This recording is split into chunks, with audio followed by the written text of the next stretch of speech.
ಸಂತೋಷ. ಕೆಲಸ ಆಗ್ತಾ ಇದೆಯಾ? ಇಲ್ಲಿ ಕ್ಯಾನ್ಸರ್ ಯೂನಿಟ್ ಕೂಡ ಆಗ್ತದೆ ಅಂತಕ್ಕಂಥದ್ದು ಭಾಳ ಸಂತೋಷದ ವಿಚಾರ. ಅದರಿಂದ ಎಲ್ಲ ಫೆಸಿಲಿಟೀಸು ಕೂಡ ವೈದ್ಯಕೀಯ ಶುಶ್ರೂಷೆಗಳು ಏನೇನು ಮಾಡ್ತೀವಿ, ಚಿಕಿತ್ಸೆಗಳನ್ನು ಏನೇನು ಮಾಡ್ತೀವಿ, ಆ ಎಲ್ಲ ಚಿಕಿತ್ಸೆಗಳು ಕೂಡ ಜಿಲ್ಲಾ ಕೇಂದ್ರದಲ್ಲಿ ಸಿಗಬೇಕು ಅಂತಕ್ಕಂಥದ್ದು ನಮ್ಮ ಅಭಿಲಾಷೆ. ಅದಕ್ಕೋಸ್ಕರನೇ ಮಾಡಿದ್ದು. ನಾನು ಹಿಂದೆ ಮುಖ್ಯಮಂತ್ರಿ ಆಗಿರುವಾಗ ಪ್ರತಿ ಜಿಲ್ಲೆಯಲ್ಲಿ ಒಂದು ಸರ್ಕಾರಿ ಆಸ್ಪತ್ರೆ ಮಾಡಬೇಕು ಅಂತೇಳಿ ತೀರ್ಮಾನ ಮಾಡಿದೆ. ಹಾಗಾಗಿ ಇವತ್ತು ಕರ್ನಾಟಕದಲ್ಲಿ ಸುಮಾರು 22 ಸರ್ಕಾರಿ ಮೆಡಿಕಲ್ ಕಾಲೇಜ್ಗಳಿದ್ದಾವೆ. 22 ಸರ್ಕಾರಿ ಮೆಡಿಕಲ್ ಕಾಲೇಜ್ಗಳಿದ್ದಾವೆ. ಈಗ ಬಾಗಲಕೋಟೆಯಲ್ಲೂ ಕೂಡ ಪ್ರಾರಂಭ ಆಗುತ್ತೆ, ಕೋಲಾರದಲ್ಲೂ ಕೂಡ ಪ್ರಾರಂಭ ಆಗುತ್ತೆ, ಪುತ್ತೂರಿನಲ್ಲೂ ಕೂಡ ಪ್ರಾರಂಭ ಆಗುತ್ತೆ. ಅದಾದ ಮೇಲೆ ಇನ್ನು 5-6 ಜಿಲ್ಲೆಗಳಲ್ಲಿ ಮಾತ್ರ ಮಾಡಬೇಕು ಅಂತಕ್ಕಂಥದ್ದು. ಬಹುಶಃ ಬಿಜಾಪುರದಲ್ಲೂ ಕೂಡ ಒಂದು ಮೆಡಿಕಲ್ ಕಾಲೇಜನ್ನು, ಸರ್ಕಾರಿ ಮೆಡಿಕಲ್ ಕಾಲೇಜನ್ನು ಮಾಡಬೇಕು ಅಂತಕ್ಕಂಥದ್ದು ನಮ್ಮ ಉದ್ದೇಶ ಇದೆ. ಅದನ್ನು ಕೂಡ ಮಾಡ್ತೇವೆ ಅಂತಕ್ಕಂಥ ಮಾತುಗಳನ್ನು ಹೇಳಲಿಕ್ಕೆ ಬಯಸ್ತೇನೆ.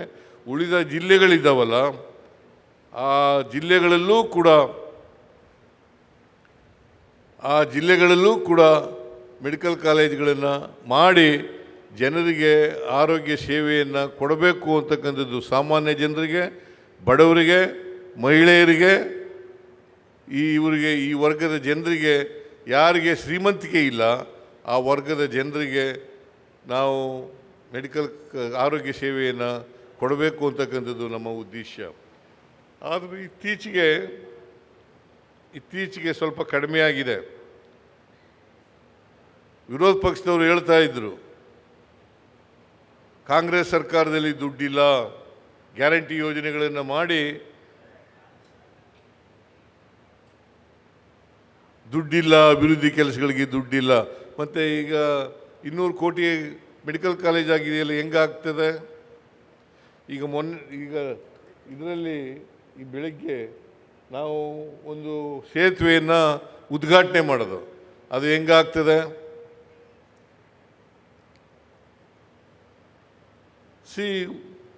ಅಭಿವೃದ್ಧಿ ಕೆಲಸಗಳನ್ನು ಕೂಡ ಮಾಡ್ತಾ ಇದ್ದೀವಿ, ಗ್ಯಾರಂಟಿ ಯೋಜನೆಗಳನ್ನು ಕೂಡ ಮಾಡ್ತಾ ಇದ್ದೀವಿ. ಇತ್ತೀಚೆಗೆ ಇವೆಲ್ಲ ಅಭಿವೃದ್ಧಿ ಕೆಲಸಗಳನ್ನು ನೋಡಿದ ಮೇಲೆ ವಿರೋಧ ಪಕ್ಷದವರು ಅವರು ಬಾಯಿ ಮುಚ್ಚತಕ್ಕಂಥ ಕೆಲಸ ಆಗ್ತಾ ಇದೆ ಅಂತಕ್ಕಂಥ ಮಾತುಗಳನ್ನು ಹೇಳಲಿಕ್ಕೆ ಬಯಸ್ತಾ ಇದ್ದೇನೆ.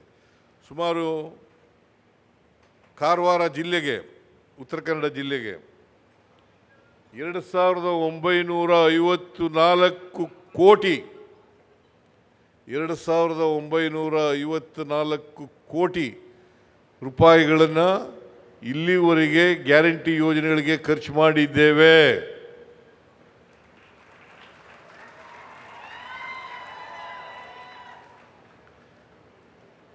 ರಾಜ್ಯದಲ್ಲಿ 1,18,000 ಕೋಟಿ 1,18,000 ಕೋಟಿಗಳನ್ನು ಗ್ಯಾರಂಟಿ ಯೋಜನೆಗಳಿಗೆ ಖರ್ಚು ಮಾಡಿದ್ದೇವೆ.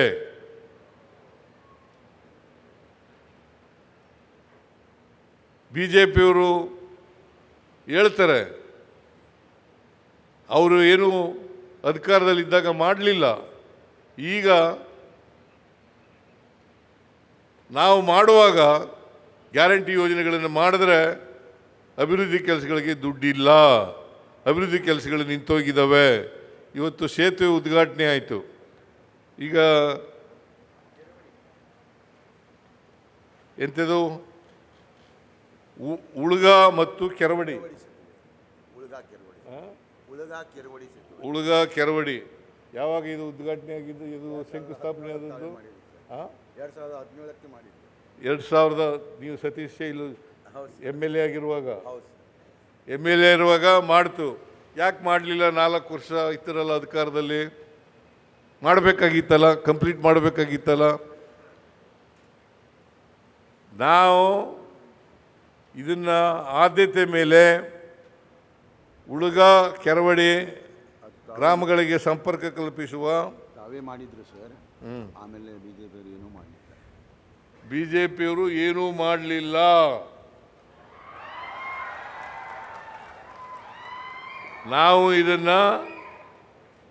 ನಾವು ಇದನ್ನ ಆದ್ಯತೆ ಮೇಲೆ ಪೂರ್ಣಗೊಳಿಸ್ತಕ್ಕಂಥ ಕೆಲಸವನ್ನು ಮಾಡ್ತೇವೆ.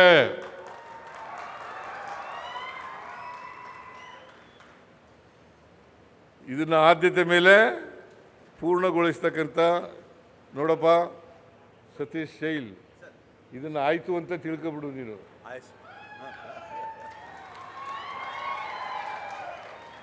ಇದು ಎಷ್ಟು ದುಡ್ಡು ಆಗ್ತದೆ? 19 ಕೋಟಿ ಶಾರ್ಟ್ ಔಟ್ ಸರ್. 19 ಮಾಡ್ಸೋಣ. ಅದು 5 ಅವ್ರದ್ದು 1 ಅವರ್ ಒಂದು ಬಾಕಿ ಇದೆ ಅದರೊಳಗೆ. ಅದನ್ನು ಮಾಡಿಸೋಣ.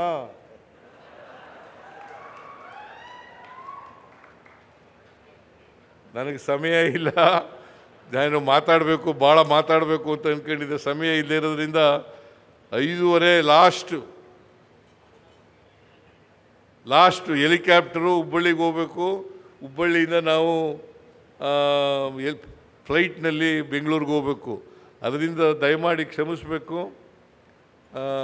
ನಾನು ಹೆಚ್ಚು ಮಾತಾಡೋಕ್ಕೆ ಹೋಗಲ್ಲ. ನೀವೆಲ್ಲರೂ ಕೂಡ ಈ ಆಸ್ಪತ್ರೆ ಇವತ್ತು ಆಗಿದೆಯಲ್ಲ, ಮಲ್ಟಿ ಸ್ಪೆಷಲ್ ಹಾಸ್ಪಿಟಲ್ ಆಗಿದೆಯಲ್ಲ, ಇದರ ಉಪಯೋಗವನ್ನು ಪಡ್ಕೊಳ್ಬೇಕು ಅಂತಕ್ಕಂಥ ಮಾತುಗಳನ್ನು ಹೇಳಿ ಆದಷ್ಟು ಜಾಗ್ರತೆ. ಸ್ಪೆಷಲ್ ಸೂಪರ್ ಸ್ಪೆಷಾಲಿಟಿ ಹಾಸ್ಪಿಟ್ಲನ್ನು ತಾವೇ ಬಂದು ಉದ್ಘಾಟನೆ ಮಾಡ್ತೀರಿ? ನಾನೇ ಉದ್ಘಾಟನೆ ಮಾಡ್ತೀನಿ. ನಮ್ಮ ಸರ್ಕಾರನೇ ಉದ್ಘಾಟನೆ ಮಾಡ್ತದೆ.